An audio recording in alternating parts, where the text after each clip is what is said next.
J'ai eu la chance d'aller voir le film Dallas Buyers Club en représentation spéciale pour le Festival du Nouveau Cinéma à Montréal au Cinéma Excentris.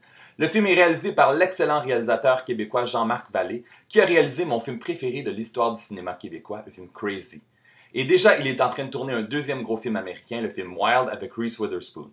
Dallas Buyers Club, ça met en vedette Matthew McConaughey, qu'on a découvert en 1996 dans le film A Time to Kill, un acteur qui a beaucoup de talent et qui malheureusement a joué dans beaucoup de mauvais films dans sa carrière, mais enfin on peut le voir dans un film qui démontre ses talents d'acteur. Le film met aussi en vedette Jared Leto, qu'on connaît surtout comme rockstar, comme le chanteur du groupe 30 Seconds to Mars, mais c'est un excellent acteur qu'on a découvert dans la télésérie My So-Called Life dans les années 90 avec Claire Danes, et qui a joué dans d'excellents films comme Lord of War, Requiem for a Dream et Fight Club.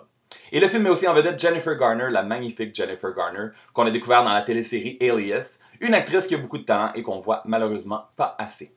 Le film Dallas Buyers Club est basé sur une histoire vraie et Matthew McConaughey a perdu 47 livres pour son rôle et Jared Leto en 30 et 40, ce qui est incroyable, les deux sont vraiment méconnaissables.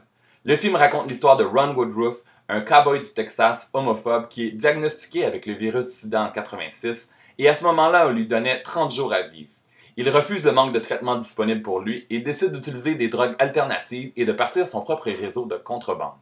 Le sujet du film est très sérieux. Par contre, le personnage de Ron Woodruff amène de l'humour et le film est bien raconté, très bien réalisé et les deux performances de Jared Leto et de Matthew McConaughey sont magistrales. J'espère bien qu'on va entendre leur nom lorsque les nominations pour les Oscars seront annoncées au début de l'an prochain.